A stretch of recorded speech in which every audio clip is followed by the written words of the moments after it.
Okay, Nick and Andy, we need to talk about Arsenal. Bit of a serious slump in recent weeks. 3 defeats in their last 6 games in all competitions. That was as many defeats as in their previous 32 games in all comps. So it tells you it's quite a mighty drop-off. Yes, they've had injuries, key absentees early in the season. But Nick, I think now we're trying to see that reaction, right? We're kind of waiting for it each game. Oh, are we going to see Arsenal back? Are we going to see them re-energized? Just haven't seen it, right? They look jaded. They're going to the same guys all the time, even though the squad is decent in depth. But I don't know. What are your thoughts on Arsenal? And you think we're going to see recovery soon? I mean, they got Chelsea this weekend. That's a perfect opportunity, but they need to start doing something quick because they are losing ground with Liverpool and Man City above them. Yeah, look, I'm going to look right to their manager. I'm going to look right to their manager, and I'll tell you why. It's not just the overuse thing, and the overuse thing is a real concern. But what it's starting to feel like, and we see this with every manager, so this is not downgrading Arteta, but it's saying this is a test point for him. Remember when Jurgen Klopp, it was never Liverpool's fault for about a year, and their results suffered, and it was clear they were thinking they were hard done by. And I'm not just saying this because Arteta actually used the phrase harshly done by. Yes, this is what it feels like. It's a little bit of playing the siege mentality too hard when there are fixes within. And you're never going to hear Mikel Arteta say, oh, we lost 1-0, and if we had a healthy Odegaard, we would have won. Managers don't do that. And so I credit him for not saying that. But look, the performances have not been good enough. They are dominating. They're not unlocking defenses because they don't have a guy to unlock. And that means maybe you have to make an adjustment in January and find somebody. They've tried to make it Trossard. They've tried to make it Martinelli. There's just something that's not there right now. And that guy's coming back. So can Arsenal recover? Yes, because it's pretty clear the 2 best players, you can always identify the 2 best players. Maybe it's hard to pick the MVP, but the most important guys of this team are Odegaard and Rice looks like he's 12 steps below himself when Odegaard's not out there. So can they recover? Yes. Joe, you wrote about this after one of the most recent games. Wrap them however you need to do. Go up 3 goals, you go up 2 goals, maybe you take him out because you can't miss this guy. It's absolutely clear he can't be missing. Yeah, it's so true, right, Andy? And I think the main problem, we're all scratching our heads, but is it as simple as Martin Odegaard being out in recent months and losing that creative flow, the fluidity? And maybe we underrated him a little bit because we talk about Declan Rice a lot, William Saliba, Bukayo Saka, Havertz over the last 6 months. But Odegaard, I think, his importance is now well known at Arsenal, outside Arsenal, to everyone. Yeah. And having him back almost, I mean, it's going to be huge for Arsenal moving forward, right?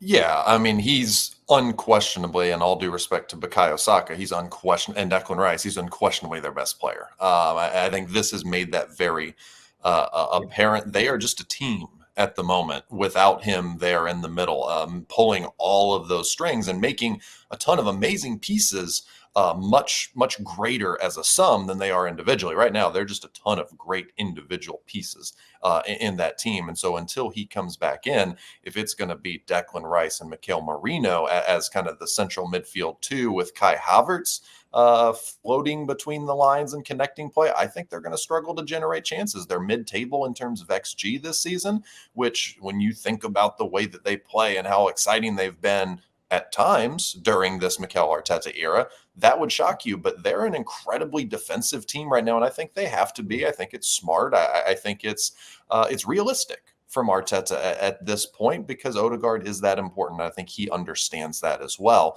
I just think it's going to be very hard to hit the gas and go straight to 100 as soon as he comes back. He's been out for a couple of full months. There's going to be some really tired legs in that team because he's been gone for a couple of months, because they've been playing a ton of games. And so this thing just starts to snowball a little bit. And what felt like a season that should have been title contention for Arsenal. I'm not saying they're going to fall out of it, but it could be a little bit rougher than that by the end of the season and just fall short of expectations.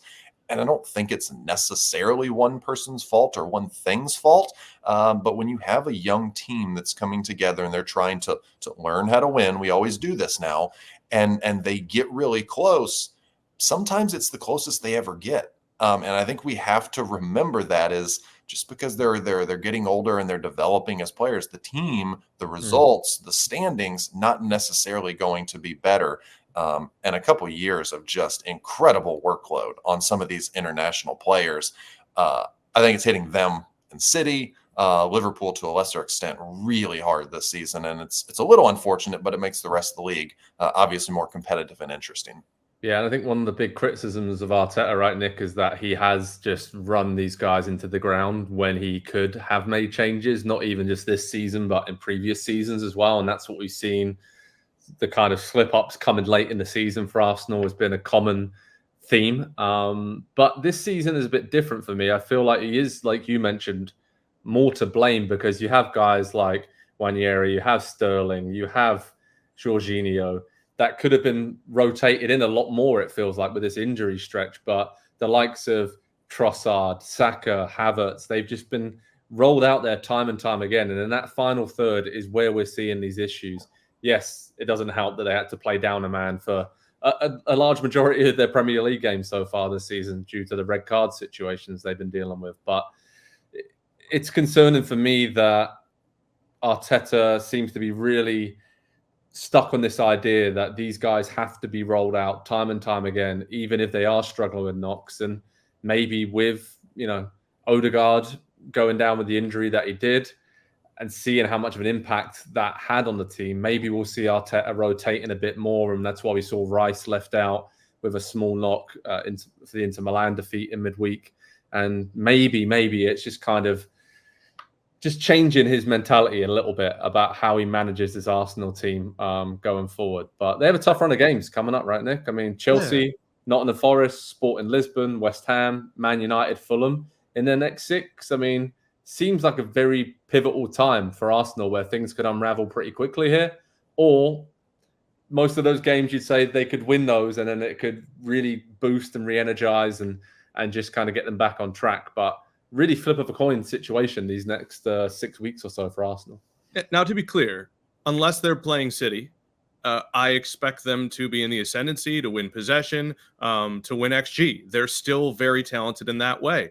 Their expected points isn't great. Their expected goals allowed isn't great, but they still have that ability to beat you. And I just point to Arteta again because go back to the Liverpool game, and I think this is something I'm going to be talking about for the rest of the year. You're up 2-1. Gabriel gets hurt. Urian Timber gets hurt. You have Zinchenko sitting there on the bench, and you bring in like a teenager because you're on your own buzz from the vibes you've collected by playing young kids. And it's a little too cute. It resembles some of that, some of the things that Pep used to get some beef for. And again, Arteta can come out of this. I think he's in a slump right now. I don't necessarily think the players are. Inter Milan had 53 clearances yesterday. That is a ridiculous number. And you're going to win more games than not if you play the way you played against Inter Milan. So for me, it's about the coach fighting through this because they have dips too. And we like to pretend that when you're a genius, you just get it right all the time. And I think Arteta is a very, very good coach. I would probably bet on him to come out of this, but right now he's not at his best. Yeah. And I think it's challenging, right, as well, Andy, the direction sort of Arsenal are at. It seems like they built up this great squad, lots of young players. Edu, Arteta have been close for a long time. Edu's left as the sporting director, put his resignation in. So there's some disconnect there at between the boardroom level and Arteta and the day-to-day things and the club football team management side of things now and the strategy and the direction. And I think all of that happening while they're struggling a bit on the pitch as well. I think it's a really pivotal 5-6 weeks to see, and not saying the whole project is going to fall down, but it can easily kind of unravel, can't it? When you lose a figurehead like Edu, maybe Arteta, like Nick mentioned, is struggling a bit. And like I said, maybe he needs to change and is questioning his tactics a little bit in terms of how he's managing the situation. How do you think this all plays out for Arsenal?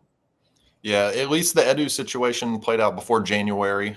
You get someone presumably new in to kind of fill that role, but it's going to look different now. It's going to be a different mind, a different set of eyes, different strategy. Like you say, Joe, just because you replace someone doesn't mean it's going to just you're replacing that cog in the machine. It's going to be its own little unique piece in how it does things. And so Arteta's going to have to work with somebody different. And, whoever signs the actual checks at Arsenal is going to have to work. So it's a little bit by little bit. It is changing and evolving, and nothing ever stays same in sports. Look at how many coaches and executives from City have been kind of poached. United, for one, but I think other places as well have looked at what they've done and said, well, that looks really good. And so they've had to turn over a lot of personnel behind the scenes as well. And that doesn't seem to have affected them too terribly much.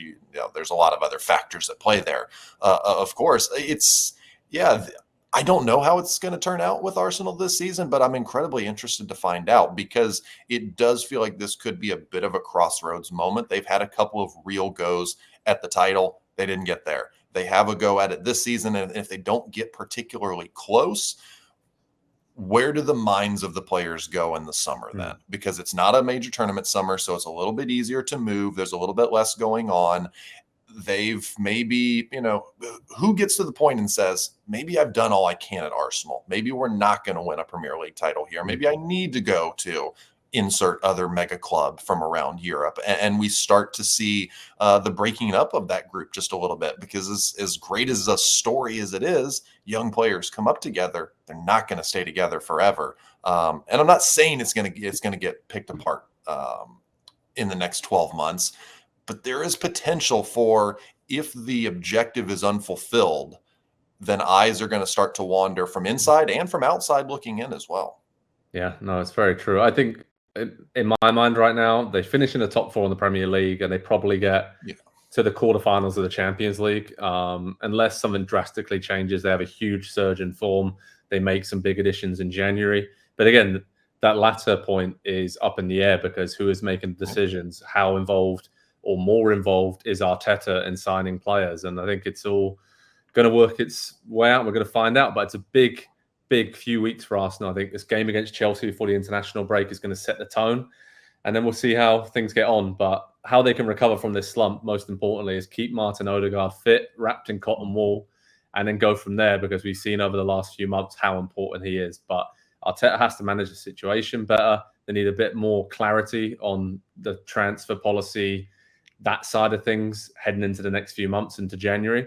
And then I think everything at Arsenal will just calm down a little bit and focus on, okay, had a slow start to the season, but we are still in a very good position compared to where we have been over the last 5 or 6 years previously. So head over to Pro Soccer Talk on NBCSports.com for all the latest from Arsenal. I'll be watching their next game at Stamford Bridge this weekend against Chelsea. Let's see if Declan Rice is fit to play, if Odegaard can play more than 30 minutes. It's going to be interesting. A lot of challenges from Arteta on the pitch, off the pitch.